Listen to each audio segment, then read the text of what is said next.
بسم اللہ الرحمن الرحیم۔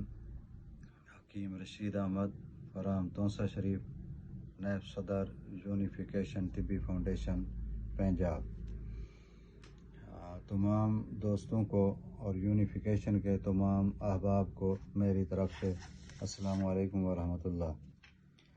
آج جو میں نسخہ آپ حضرات کی خدمت میں پیش کر رہا ہوں، یہ نسخہ انتہائی سادہ، اہم فہم، آسان ترین، مؤثر ترین اور کم ترین اجزاء پر مشتمل ہے، اور ایک ایسے مرض کے لیے ہے جسے زبان ضد عام میں ام الامراض کہا جاتا ہے۔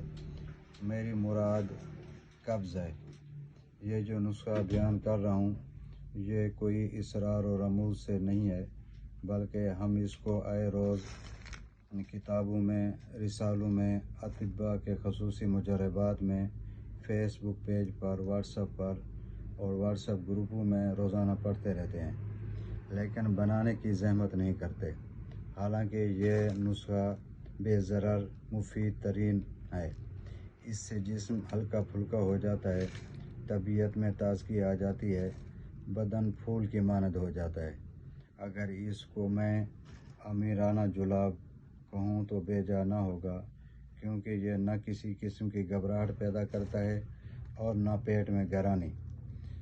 ہر موسم اور ہر مزاج کے لیے مفید ہے۔ اس کے اجزاء میں شام حنظل 1 تولہ، ریمند اسارہ 1 تولہ، مغز بادام 1 تولہ علیحدہ علیحدہ باریک کر کے ملائیں اور دانہ کے مونگ کے برابر گولیاں بنائیں۔ یہ دانہ مونگ کے برابر اتنی گولی بننی چاہیے۔ یہ دانہ مونگ کے برابر گولیاں ہیں۔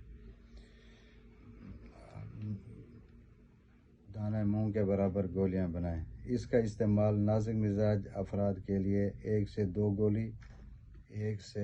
گولی روزانہ رات کو دودھ کے ساتھ، اور سخت مزاج افراد کے لیے 4 گولی رات کو 1 گلاس دودھ میں 2 چمچہ بھوسی اسوگول ڈال کر، نیم گرم دودھ ہونا چاہیے، اور 2 چمچہ بھوسی اسوگول ڈال کر اس کے ساتھ استعمال کرنا چاہیے۔ والسلام، حکیم رشید احمد۔